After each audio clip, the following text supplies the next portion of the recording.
Welcome to another edition of Sunday Night Smartdown, the only podcast that believes Marty Jannetty tried to dive through the window to escape. I'm your prosaic host, Tim Blakicki, and with me, as always, I have the Wrestling Rain Man, Roger Fisk.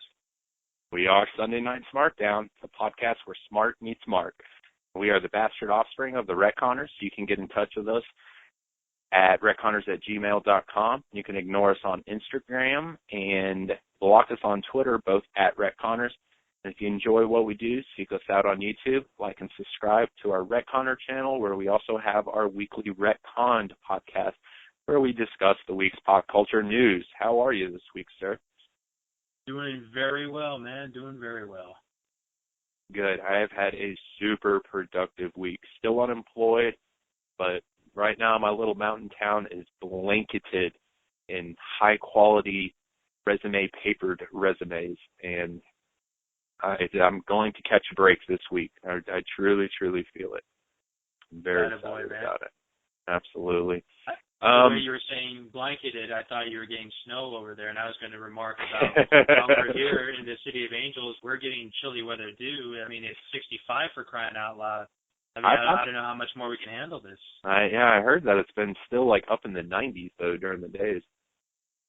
It does in some parts around the city, but there's a real chill coming through, and so it's still pretty cool for the remainder of the day. It might warm up again this weekend, but listen to us. We are those old men talking about the weather we used to make fun of. Because we find it interesting. Well, sir, we have quite the dandy for the folks at home this week, so I don't think we can dilly-dally, and I think we need to jump right into this bad boy if you'd like to inform what they have signed up for this week. Absolutely. As this is November, the month of Survivor Series, we are going to watch the second annual Survivor Series from 1988, November 24th, 1988 to be exact, which is in Richfield, Ohio of suburban Cleveland. This is as I said, the second Survivor Series. And just like WrestleMania's 4 and 5 took place at the same venue at Trump Tower, Atlantic City, this takes place at the Richfield Coliseum. And the match that we're going to watch is the second of 2 of the ever tag team Survivor Series. Now, what this is the teams, instead of being made up of individuals, these are tag teams consisting. So this year, 20-man Survivor Series tag teams. And the reason that there have only been 2 is because, one, as I said, it's 20 men. It's just a lot to cover on camera. You'll hear Gorilla Monsoon and Jesse Ventura talk about that. You got 20 men, each weighing on average 300 pounds. It's going to cover a good amount of the ringside area. And the other reason is there just aren't enough tag teams these days to incorporate a 20-man Survivor Series match. But this is the heyday of tag team wrestling. These are colorful characters. This is really awesome. It's a very long match, so like you said, sir, let's dive right into it. Absolutely. Where are we on the timestamp? We are at exactly 25 minutes. We're skipping the entrances. If you can, go back and watch them because they're really cool just to see all these teams come out. But for the sake of time, we're going to cue it up at the 25-minute exactly mark. And what's on the screen? We have, looks like the Rockers just jogging out right now. And the heels are already in the ring, and we have the faces coming out right now. And I'll run that all down for you as we get into the match here. Are you ready, sir? I am ready, sir. All right. On my mark, 3, 2, 1, play.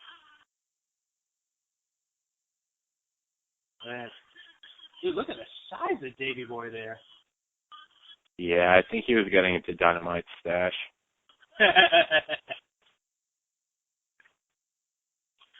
Look at that, man. Imagine if this was a Royal Rumble with that talent in there. Yeah, when you... Battle Royal. Yeah, I know. When you suggested this match, I was a little hesitant to do it. I wasn't quite sure how we were going to do it. And to be perfectly honest, my knowledge of this super, super early WWF is a little loose. This is about when I started watching right about this year. And the year after this would be, I caught my first 2 pay-per-views, WrestleMania 6 and, no, That would have been 1990, WrestleMania Correct. 6. Okay, Correct. so this is about a year and a half before that WrestleMania. But I call it WrestleMania that year and SummerSlam. So I was definitely watching right now, but it was more on just the Saturday morning sort of thing, whatever. Well, I guess Saturday nights, Sunday mornings. That's right. You had Saturday night, and you had Superstars and Wrestling Challenge on the weekends there.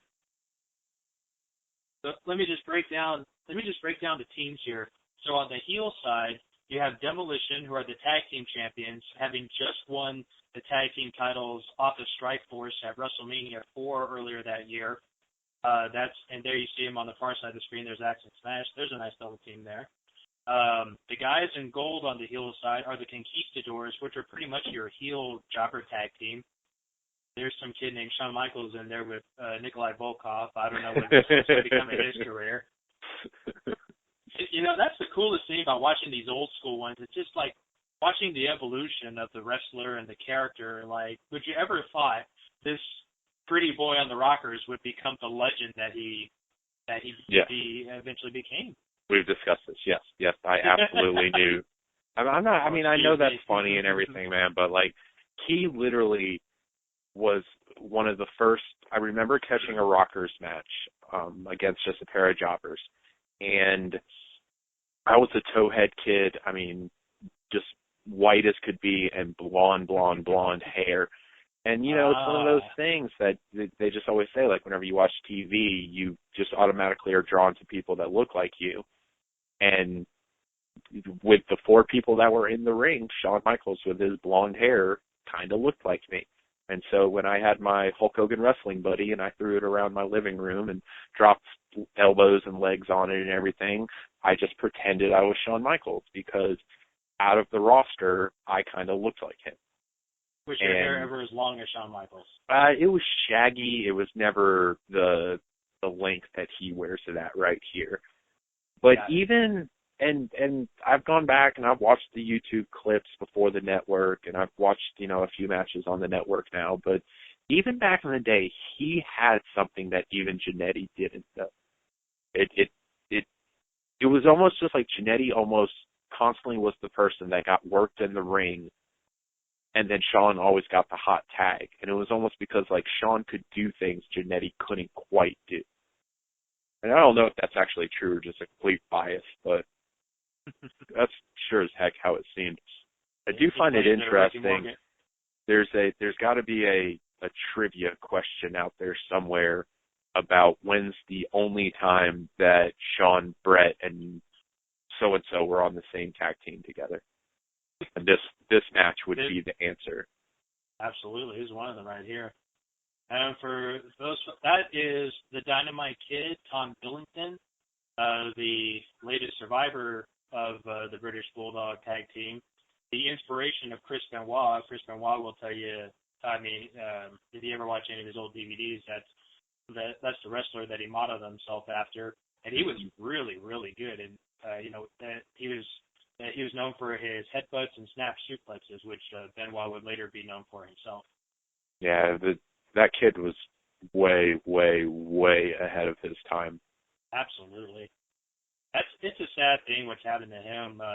For those of you who don't know, he's been confined to a wheelchair for, I want to say, has it been 10 years or not quite that long? It's somewhere close to that time, I'm sure. Dynamite? Yeah. He's been dead. confined to a wheelchair for a long, long time. He's dead, isn't he? No, he's still alive. No. Yes.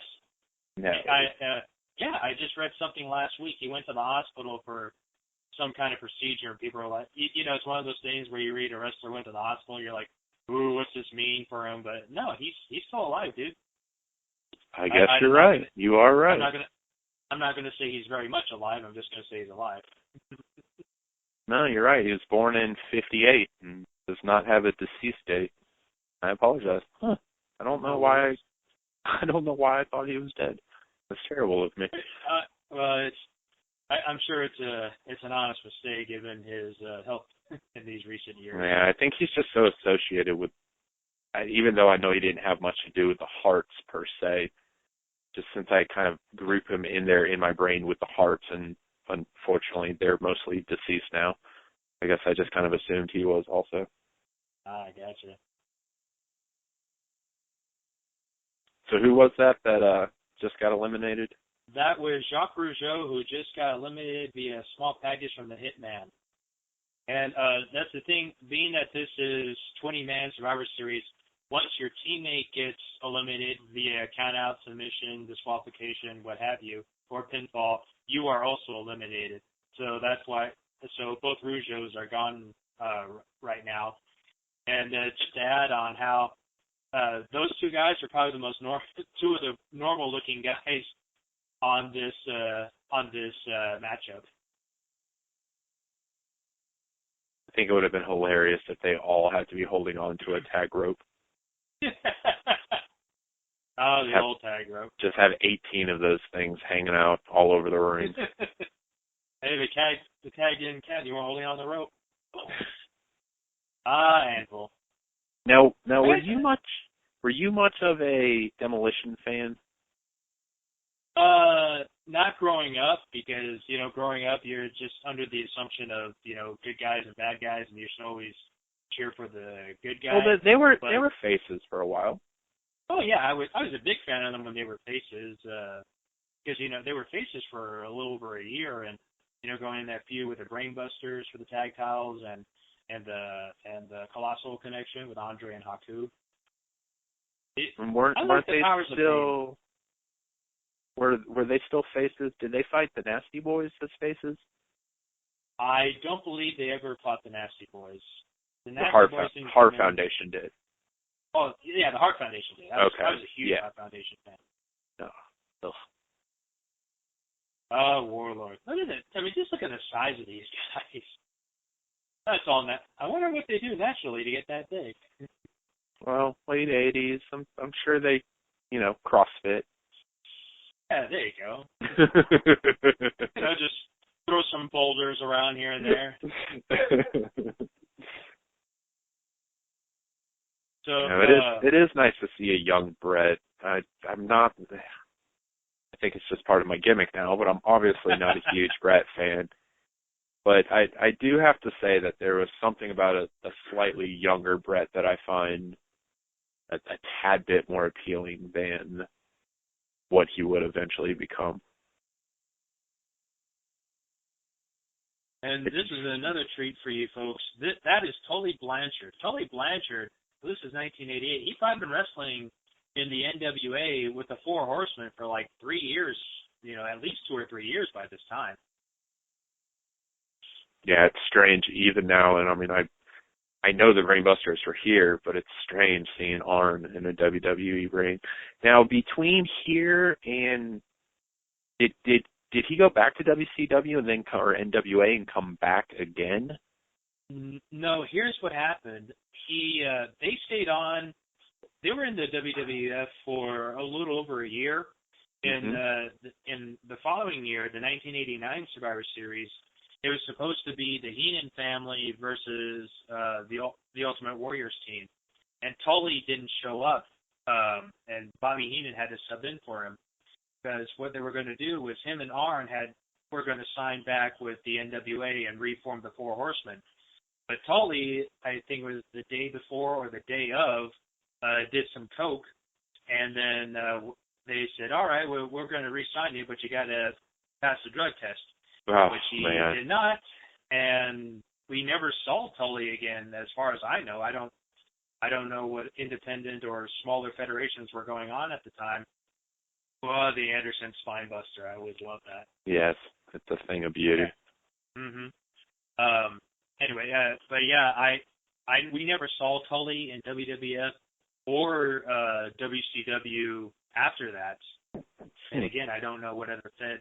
I know he became a minister, so I don't know, but I'm what the timeline is after that, I'm not sure. But Arn went back and then he never came back though, did he? Correct. Yeah, he stayed in WCW for the remainder of his wrestling career. I wish Mike was here. Do you know what he was doing in WCW while Rick came over? What Arn was doing? Yeah. Was he just a singles wrestler while Ric Flair was? No, I believe he was with the Dangerous Alliance at the time. Okay. Because him and Larry Zbyszko formed a tag team called the Enforcers, which is funny because then is one of those things where, you know, you call a tag team something, and then when you become a singles wrestler, you just take that on as your moniker. It's almost like what Roman Reigns has done with the Shield's music. Yeah, exactly. Well, these guys aren't going to use it, so I might as well use it. I'm just going to take it. I'm going to take the entrance too. Thanks. Yeah. You guys aren't using it anymore, right? Paul Roma. The greatest horseman of all time. Yeah, speaking of horseman. You know what's funny? Wow, Davey just got him up like it was nothing. I mean, the way that they just held him like that too. Yeah, did you ever watch the Ric Flair Four Horsemen DVD? Yeah. They went about that. It's funny when they interviewed Triple H and they're like, you know, when they introduced Roma as the next horseman, and Triple H is like, the Jobber guy from WWF? Yeah, they made some strange choices throughout the years on who to put in the Horsemen and who to take out. It was almost like a mini NWO in kind of a way, the way they cycled people in and out of there for a little while. Even up to the end. I never thought Mongo fit, and I thought the almost like quasi final incarnation with Benoit Malenko, I thought that was a great look. But then they kind of brought in Henning, and then he double crossed them, and then it just kind of fell apart. I don't know. I'm kind of proud of them, of WWE, for never having brought them into WWE. I feel like that. I just, you know, the NWO was printing money, so to bring them in made sense. But considering that at one point you basically had all living members of the Four Horsemen either on Legends contracts working as agents or on-screen talent, you could have easily done something with them, and you never did. Instead, you did Evolution. Instead, you did Legacy. Instead, you did, you know, you created something instead of rehashing something. It was just kind of impressive.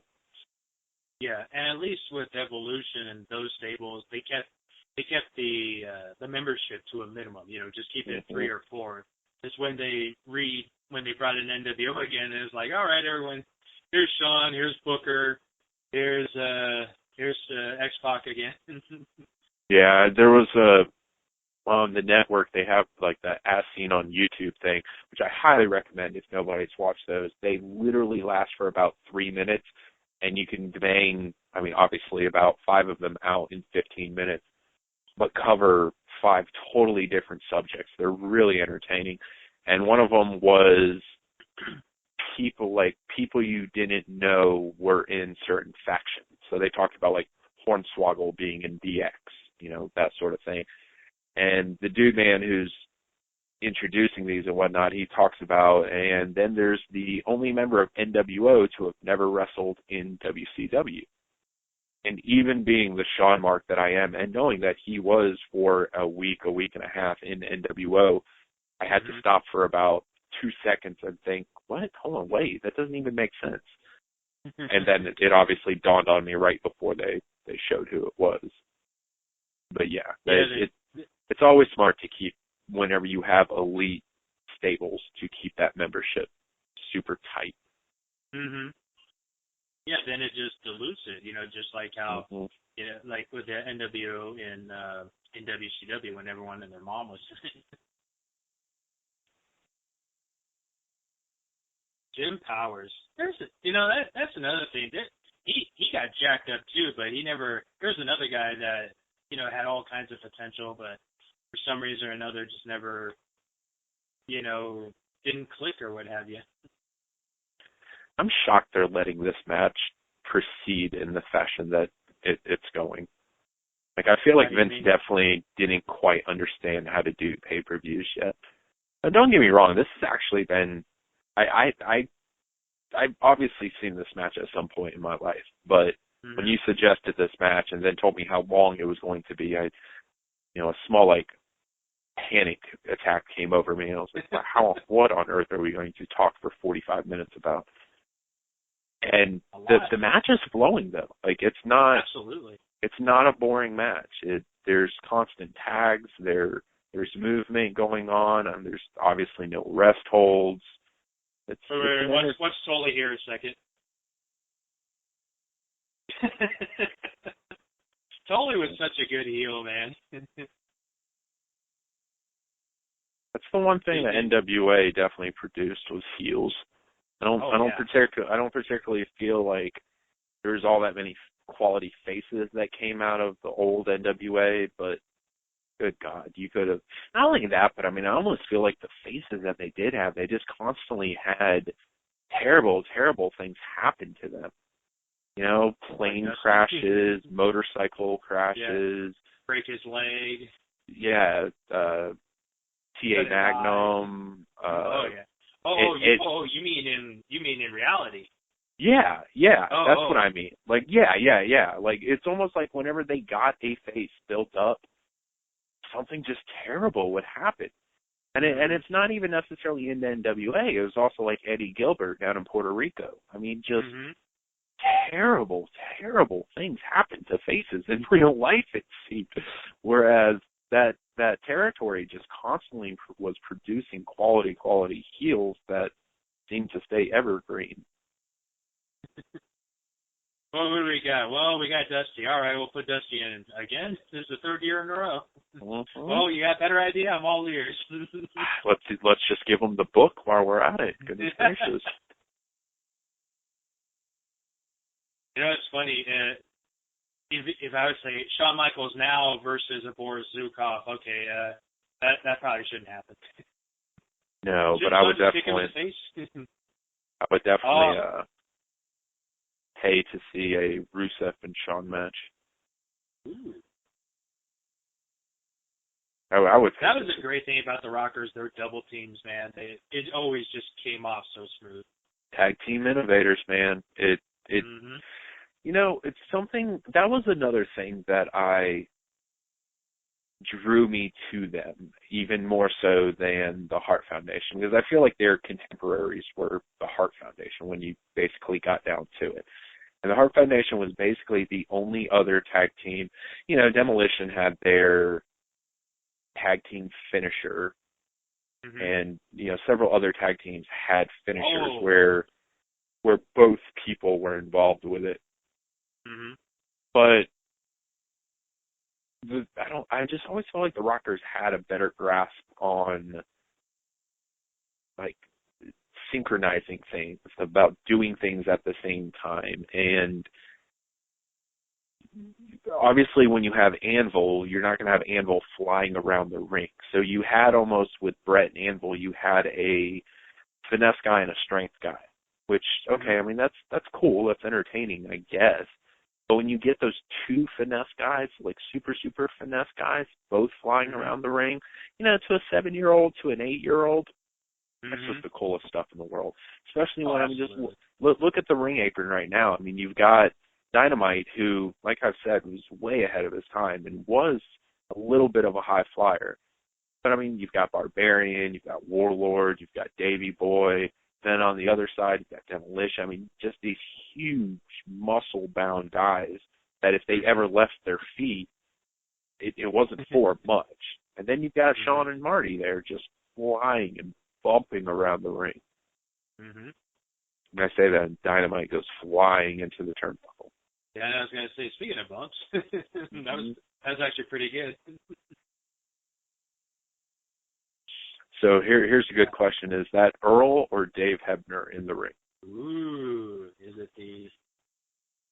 I'm going to say Dave. Really? Yeah. I can't tell them apart.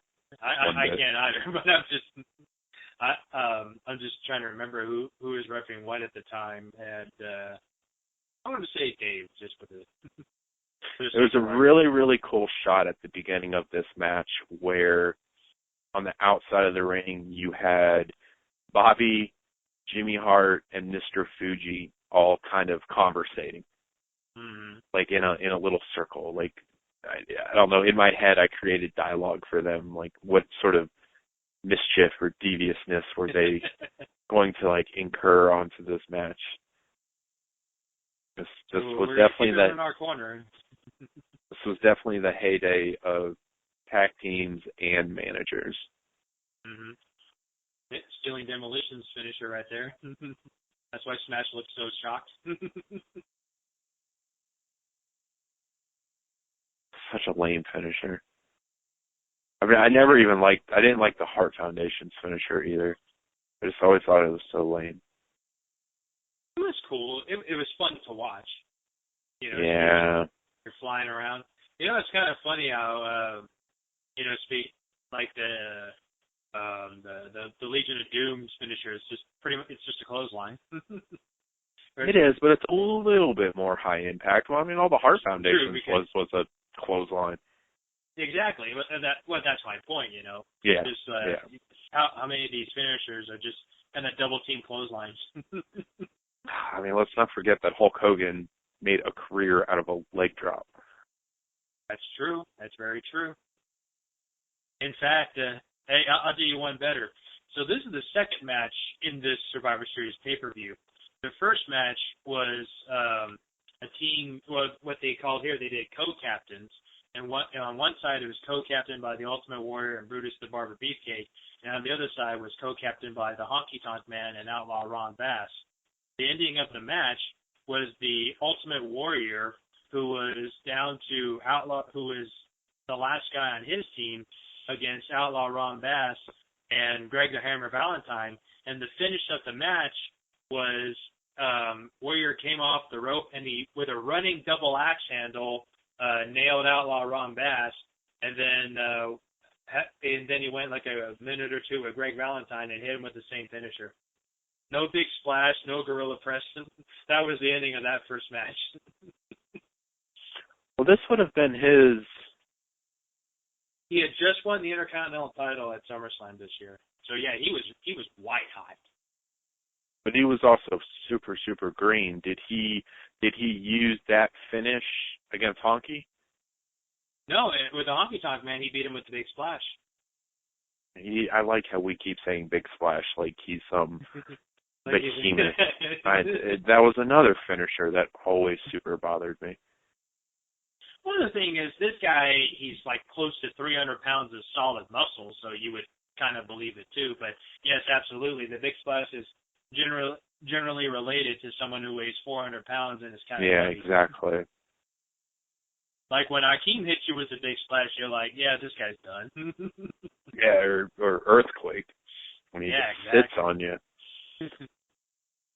Just collapsing, yeah. This is a little off topic, but I think we discussed it last week, but I was watching Raw earlier this week, and apparently Jack Swagger Del Rio has completely adopted this double stomp in the corner as his finish. Yeah, and I guess because... Oh, go ahead. I was just going to say, the one he did this week did not look good. He did the same thing that Balor does with his, and I really, really, really did not enjoy it. I feel like that's how I feel like he's probably going to continue doing his stomp, which now means that I'm not going to enjoy him doing it. But it kind of surprises me that they moved away from the armbar that I feel like he was kind of known for, and I don't feel like he's been gone so long that people would have forgotten that was his finish. So I'm a little surprised by it. Yeah, if you watch Hell in a Cell, people were calling for it, and you saw him like tapping the arm too, and the crowd was going, see. And yeah, they hadn't forgotten, but maybe WWE wanted to give him a more impactful non-submission finisher. Yeah, it's definitely something that they wanted. I don't know. I feel like the thing with finishers now is that you either have to have a setup for it, like a long, drawn-out setup, or you have to have something that's so quick nobody sees it coming.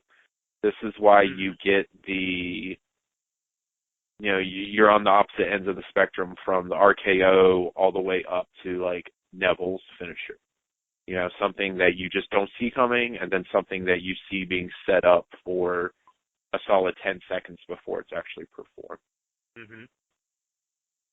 But I think there's a value in submission moves, because one of my favorite things about him, and it's almost something that I feel like Asuka's doing in NXT with some of her finishes, her armbar and her cross chicken wing with the body scissors, is that she's pulling them out of nowhere. She's just...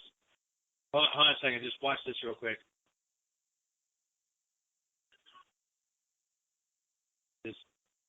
That almost double pin there. I just thought you would appreciate that moment. And it's funny too how Hitman had a lower shoulders. Like, oh wait, I forgot I'm supposed to job this one. Because you saw him, he had the bridge, and then he came down, and like that last second.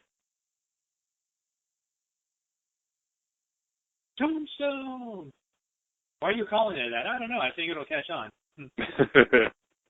But he's not the Undertaker, so he only gets a tombstone. That wasn't just a tombstone, dude. He jumped with it too. Mm-hmm.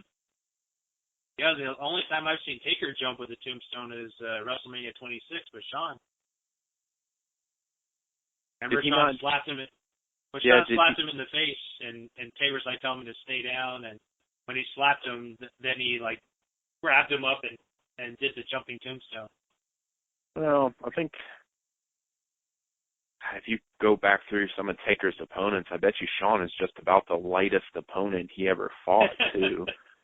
So it's probably his, like, one opportunity to actually be able to lift him up, or an opponent up and jump with it.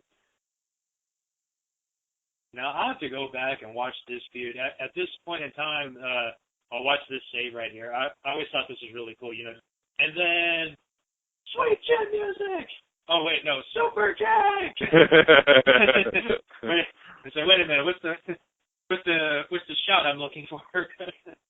Dude, I honestly feel like something has got to be done in WWE about the amount of super kicks that are being performed.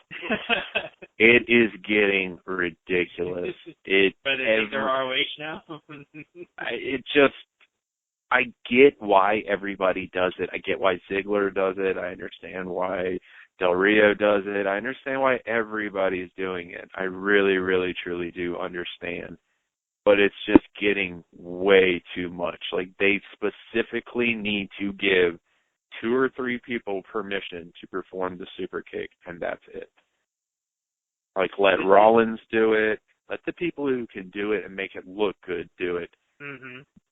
And don't let everybody else do it.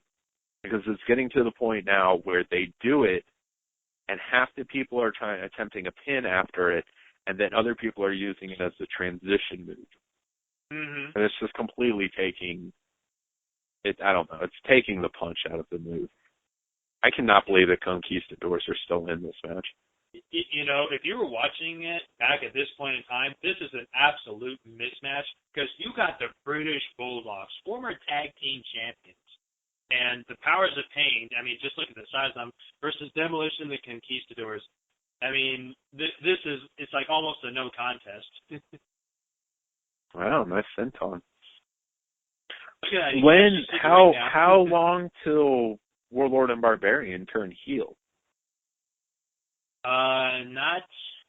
Not very long after this.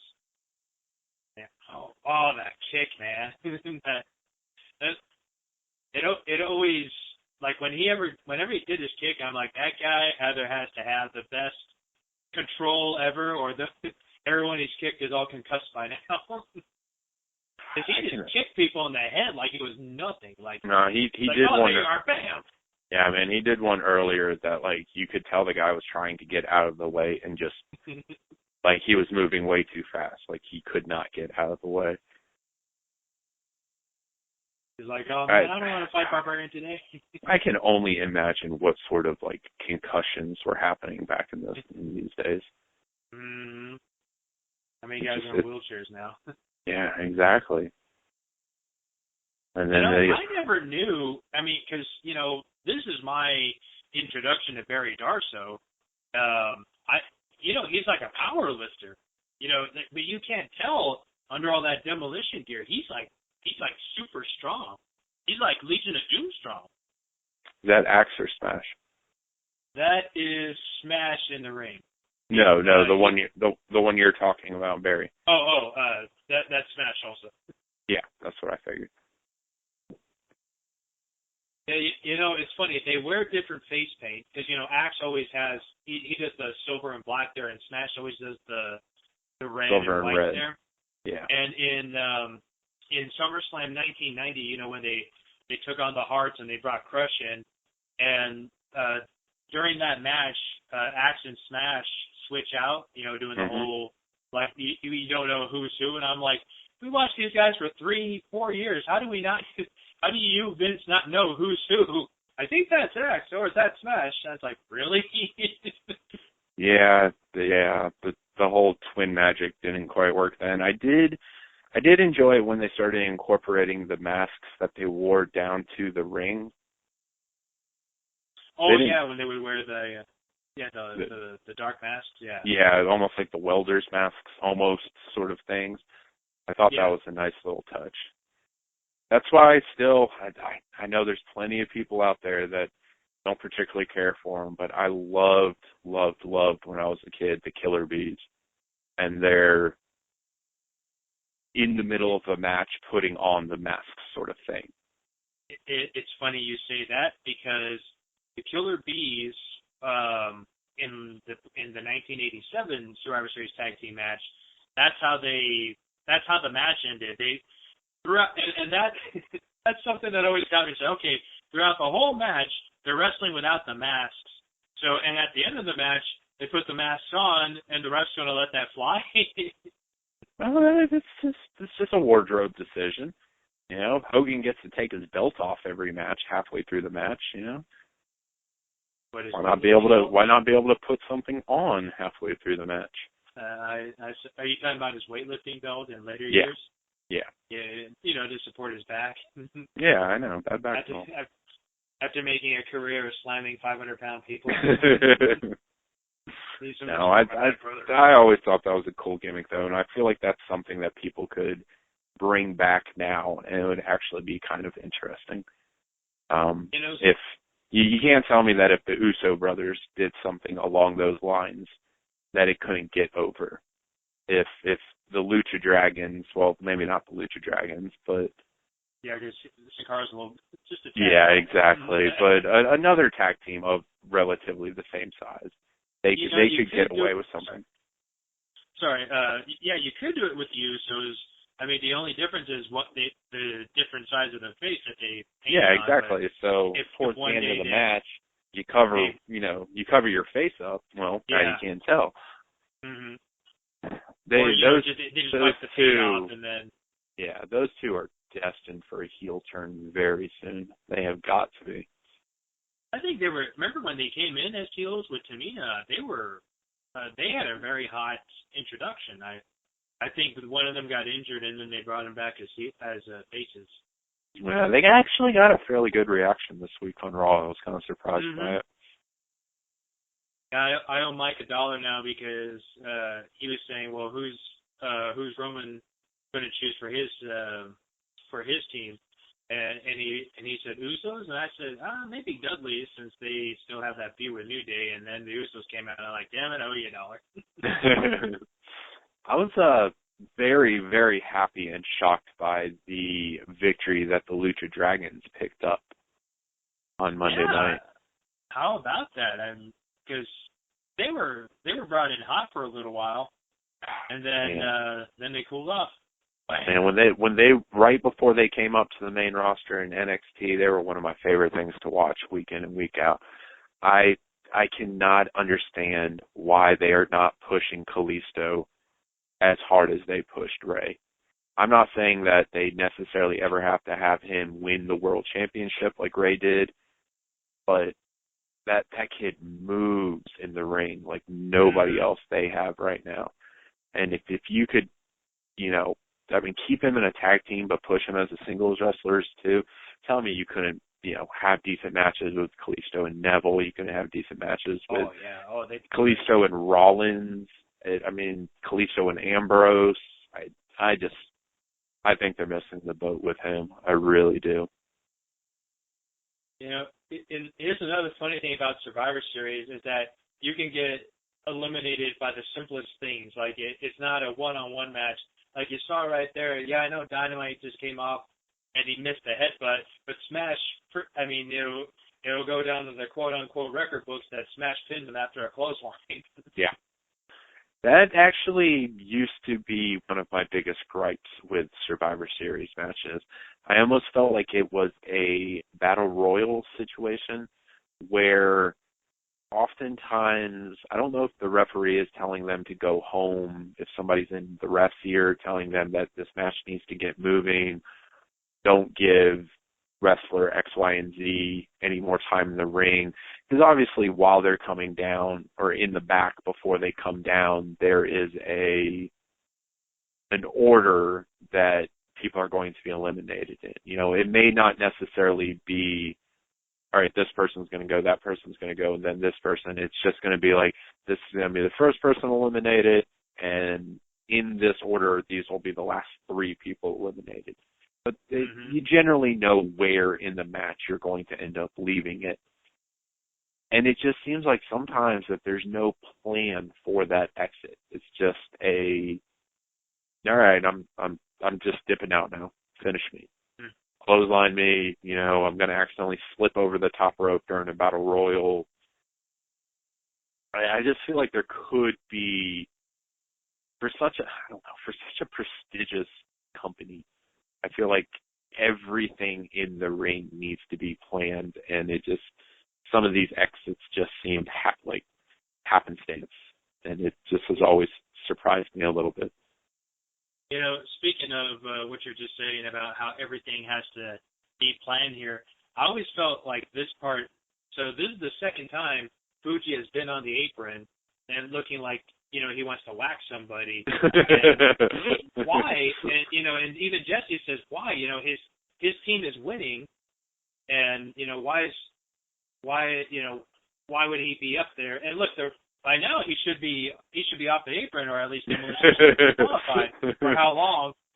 And it was all an effort to do that. I don't know if Fuji just didn't move as fast or what have you, but you saw that. It was just to open up the rope and betray Demolition there. And this is the answer to your question you asked a few minutes ago between Demolition and the Powers of Pain. So watch how this unfolds right here. And this was another storyline that didn't make any sense to me, which I'll go into as soon as this matchup wraps up here, which shouldn't be too much further. You don't many times see heel managers turning on their heel tag team. Champions too. You manage the tag team champions. Why would you betray them? Well, why did Paul Heyman turn on Brock Lesnar while he was champion? It never made any sense. I know the explanation was because Brock his ego starting to get too big and he never listened to him anymore. I'm like, that is the stupidest reason I've ever heard, Paul. I thought you were a smart guy. And you're going to turn on Brock for the Big Show?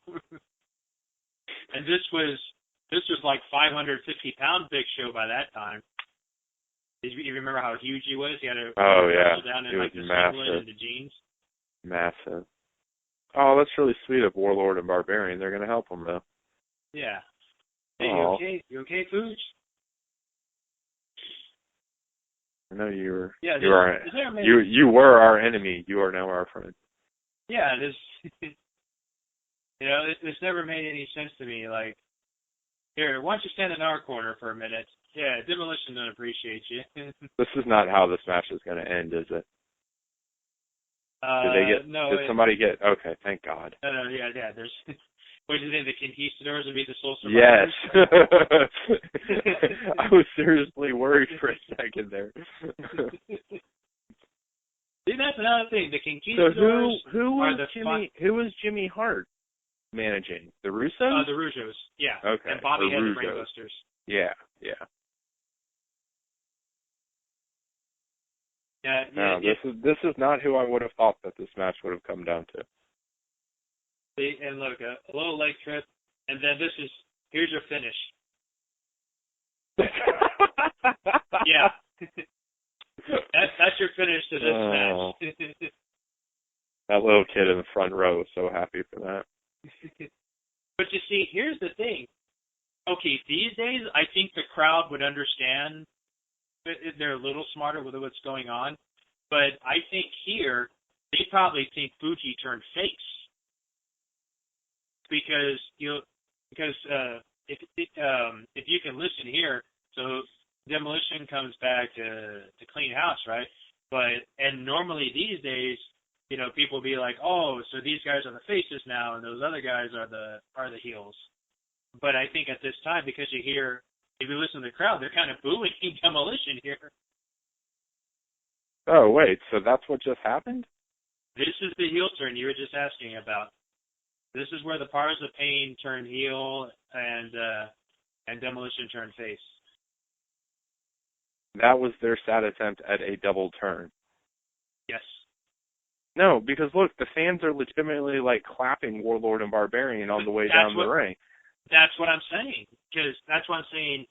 These days, I'm thinking what the crowd might have thought here was that Fuji, you can tell it's not an overwhelming cheer of Demolition. I think the crowd's kind of confused here.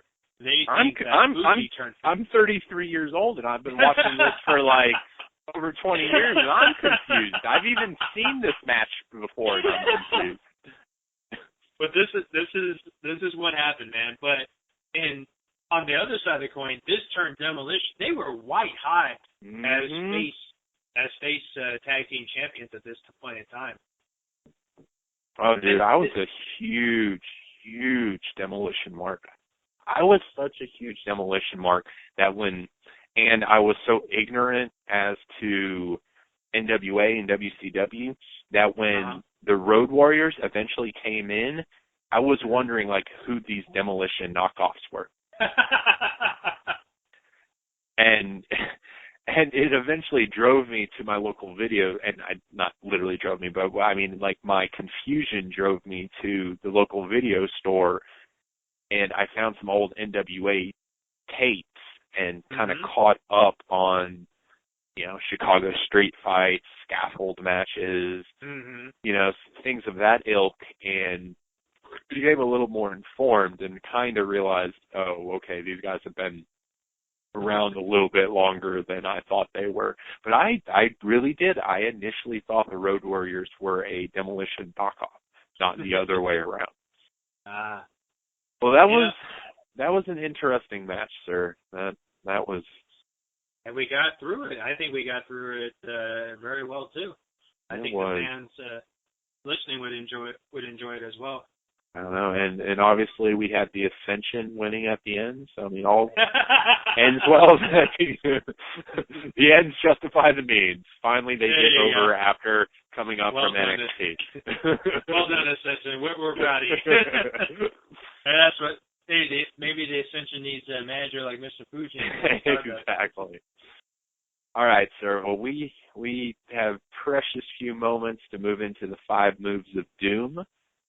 But let's do so, and we will knock these out real quick and send our listeners on their way.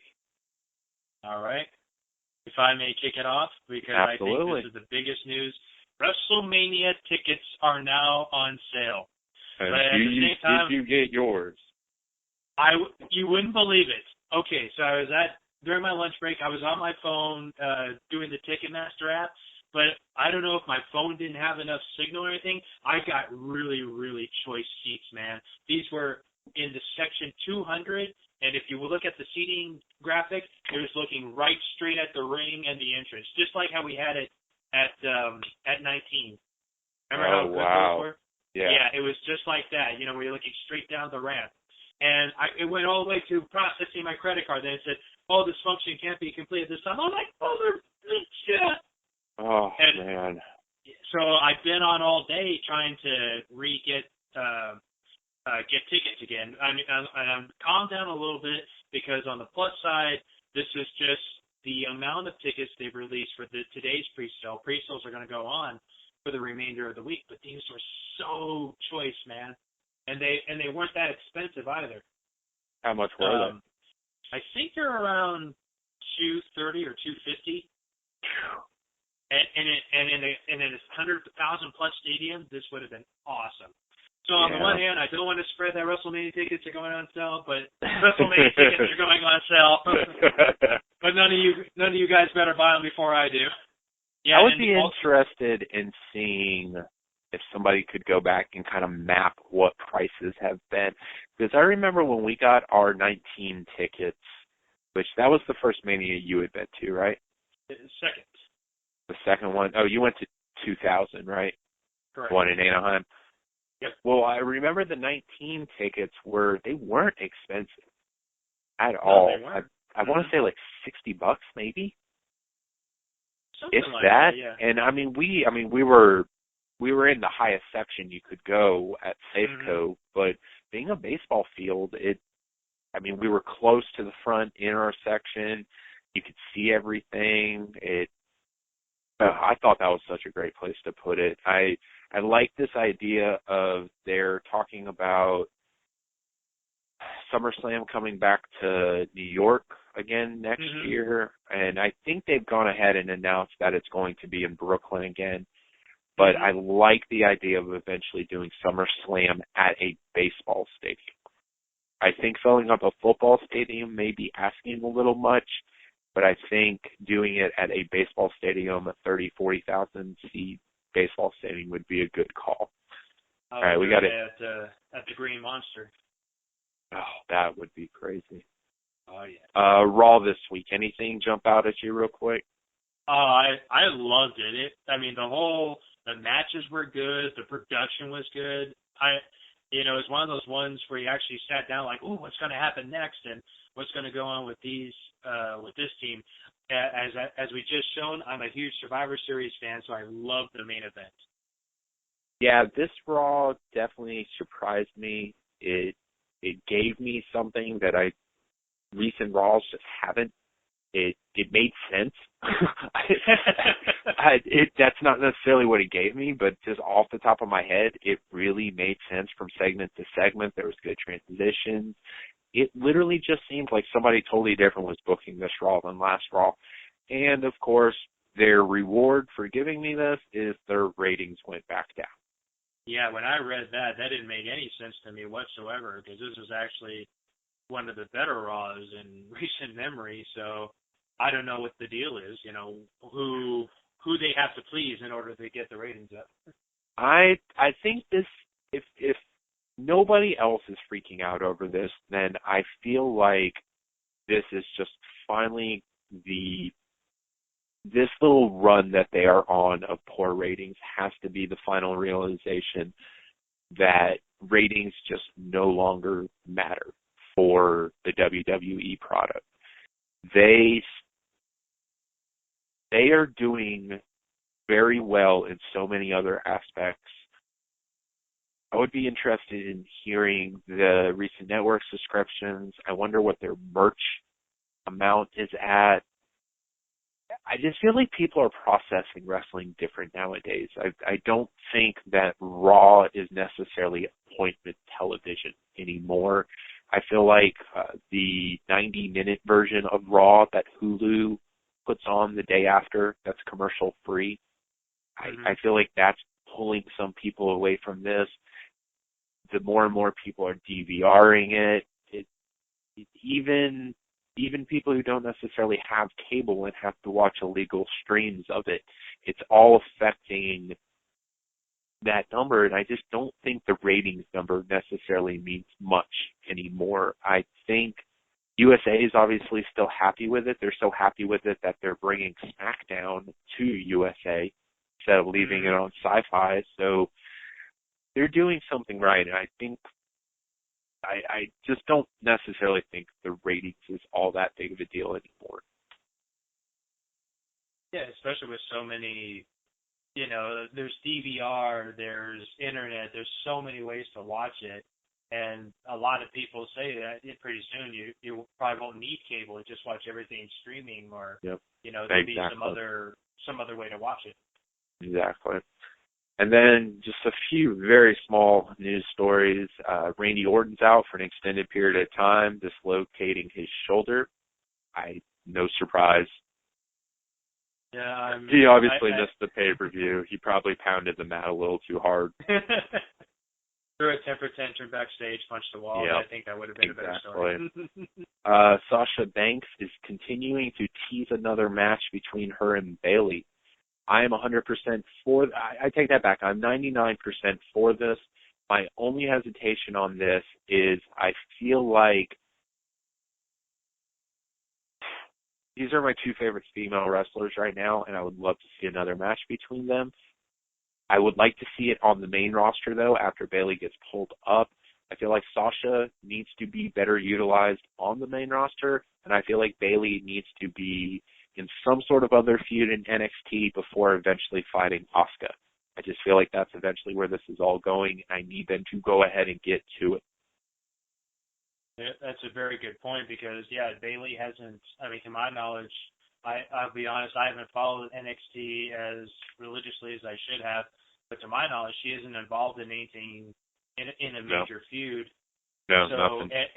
And you're absolutely right with Sasha. This is another thing. The audience is screaming. They are screaming when other divas are in the ring that we want Sasha. So why aren't we pushing Sasha? Unless of course there's a long-term plan and they're just building the tease up. I read and heard that theory out there, that basically it's almost like a Daniel Bryan situation, that they know that Sasha is so hot right now that they're basically keeping her away from the fans and letting it just simmer and simmer and simmer and simmer to the point where eventually when she does end up in a match, that it's just going to explode, which I thought that they probably should have put the belt on Charlotte as soon as she came up, but if the eventual long-term goal is to, in a weird way, almost have Charlotte be a transitional champ to Sasha away from Nikki, then well played. Brilliant call. And speaking of Nikki, she is recovering from a neck injury. Yeah, when I read that, I was a little surprised because I didn't even know there weren't any reports that she was injured or even suffering from anything up until this point. No, and I think she also has a hip injury. I don't know. I think it's kind of funny that her and Cena are getting time off at the same time. Yeah, I think it's interesting that she had her run where she was basically on camera every week and even threatened not to sign new contracts. Her and her sister wanted their own show in addition to Total Divas. I feel like her position in the company has gone to her head just a little bit, and the Divas division is going to do nothing but benefit from her being out for a little while. And then we've got Billy Graham and Tatanka signing legend contracts. Yeah, this was another shocker to me because superstar Billy Graham has done nothing but bash the WWE for like the last 3 to 5 years. He put his Hall of Fame ring up for sale on eBay. Yeah. I understand because yes, he does have a long series of medical problems. He practically almost died like 4 or 5 years ago until he got, I think it was a kidney transplant or a liver transplant or something. But to read, when he got this statement, and I'm happy for him that he got this Legends contract, and so he'll be getting some funds to help on with his life and medical expenses. But it's just how he just kind of sucked up to WWE, like, oh, I'm so happy. Yes, I signed this Legends contract. Yes, without question, I signed with these guys. I'm like, you freaking hypocrite. If he didn't come off saying, as happy as he did, he goes, yeah, if he just said, yes, it's true, and thank you, kind of like that. But the way he just like completely oversold it, I was just like, I don't know. I mean, but then again, Triple H does seem to have a way of smoothing things over with legends. Oh, he absolutely does. So who knows what could have happened in between there. No, I think you brought up a really good point there. I think it's one of the things that, again, just like we were talking about where the future is in safe hands, I think this is another one of those signs that Triple H is a wrestler's wrestler. He has a connection with, with Vince never having actually been in the ring, just an owner, a full-on businessman. I feel like oftentimes when he would try to relate to wrestlers, something was lost in translation. But Triple H just has something where he can talk to people and explain things to people and relate to former wrestlers. Just think about it now. He has pulled in Bruno. Warrior, Billy Graham now. Just about the only person that just would be absolutely shy if he could get Jesse to come back for something. Ooh. It would be pretty impressive. That would just about be the last one, and it's not like it was all that long ago that Jesse was there. You know what I mean? That wasn't 20, 30 years ago. That's within the past 10, 15 years that he was on programming. So, Tatanka, I was a big fan as a kid, so I hope they do something with him. And then our last... Oh, go ahead. Yeah, I just want a quick Tatanka story. A few years ago, Mike and the fellas, as a Christmas present to me, we got to go to a Legends breakfast, and at our table was Tatanka and Val Venus, and Tatanka was just super, super nice, very, very cool. Yeah, and it's funny because I got to talk to him. You remember how him and Sean Oh, yeah. they opened the match. Yes, and if you listen to the commentary and if you watch the matches leading up to that, he beat Sean in a non-title match, and he pinned Sean in a 6-man tag. And when you watch that usually leads to, so they're going to put the Intercontinental title on this guy. Yeah. So I asked him about that, and he said, it was supposed to be that way, but Sean got in Vince's ear and said, hey, I don't know if we should put the belt on this kid. He's kind of getting a big head. Really? And Tatanka, for like a year or two, did not hear about it. And the two guys that knew about it were Taker and Brett, and they kept it from him. And Taker said because he knew if Tatanka found out about this, that he was going to beat Sean's ass. And Sean and Tatanka, was just, he was the hot up-and-comer in the company, and he didn't want him to get his career thrown away. So that's what Tatanka told me, that Taker told him. That's interesting. Wow, look at that. There is an exclusive Sunday Night SmackDown moment from the Wrestling Rain Man. Thank you very much. Thank you. And let's wrap this up with news that Seth Rollins, I don't know if you've caught the video on this, but Seth Rollins tweaked his knee in an attempted powerbomb of Kane overseas. It looks like it is just a tweak, though, and he'll be able to finish up the tour and basically just wrap it. This led me to think of the idea, though, is Seth Rollins the most important current person on the WWE roster? I would say, like if he went down with an injury, would it be harder to recover rather than if Ambrose went down, et cetera, et cetera? You mean could the company recover, or just storyline wise? Can you think? I mean, just off the top of my head, obviously it happened with Shawn. Oftentimes champions don't necessarily lose their belts to injury. So even taking that out of, the firing line, like just him catching an injury right now, being as hot as he is, being as integral to storylines, is there anybody else out there that they just simply can't afford to lose?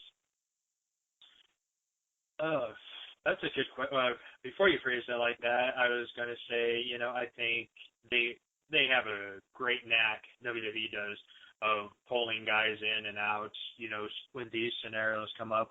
I was going to say it wouldn't be too hard for them to recover from it, because I'm sure they could pull, like in a pinch, they could just pull in Big Show real quick, because he's more or less in the authority, and just to have him represent the authority with the title for the time being, and then you could throw him in a feud with, you can still throw him in the feud with Reigns, because I think with all